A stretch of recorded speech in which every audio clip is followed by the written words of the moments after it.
बहुत पुरानी बात है। किसी बड़े मुल्क की राजधानी में एक गली के कोने पर एक बोसीदा सी झोंपड़ी खड़ी थी। ये झोंपड़ी किसी रईस की नहीं बल्कि एक गरीब मिरासी की थी।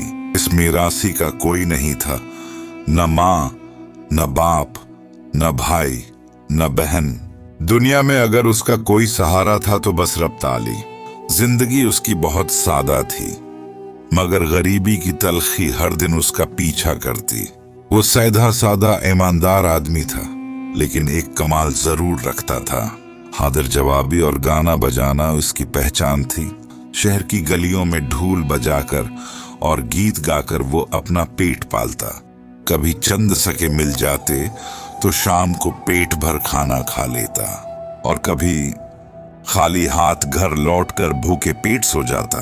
एक दिन सुबह सवेरे वो ढोल कंधे पर डाले शहर की गलियों में निकल गया।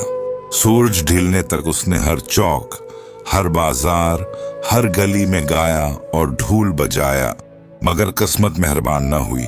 लोग गुजर तो रहे थे, मगर किसी ने एक पैसा भी न दिया। शाम ढल गई।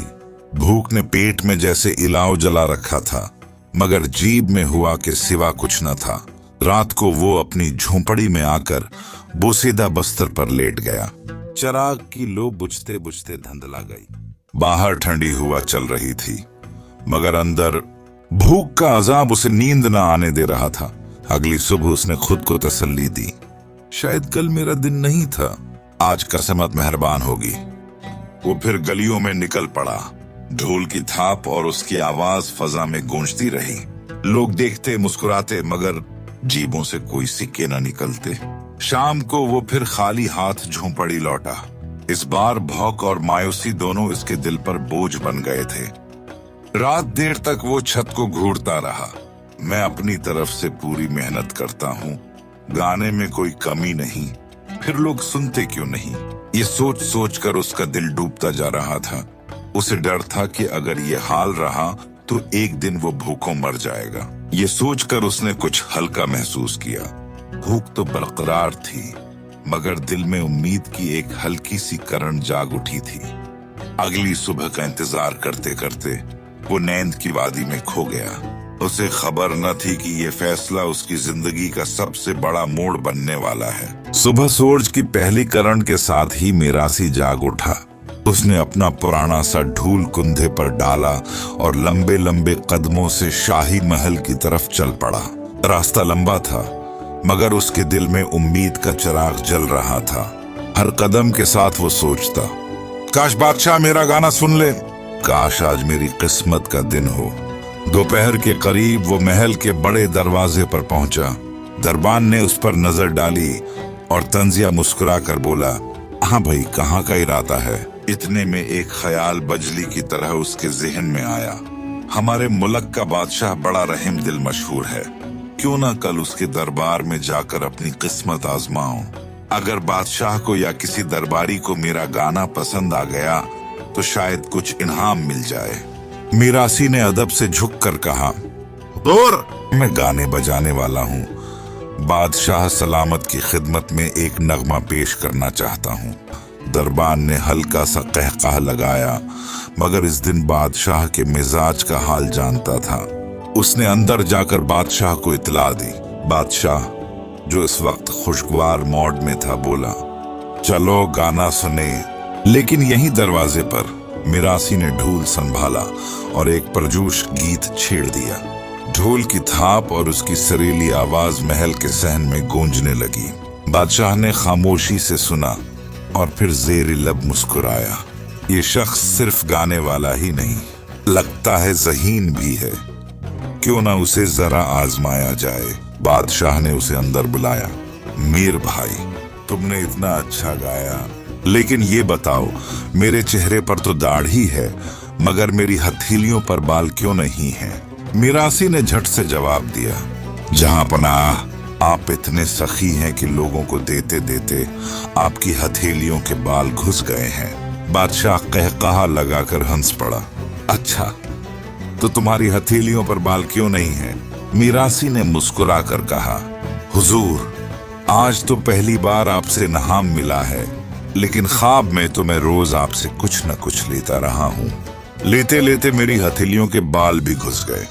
दरबार कहकाओं से गूंज उठा।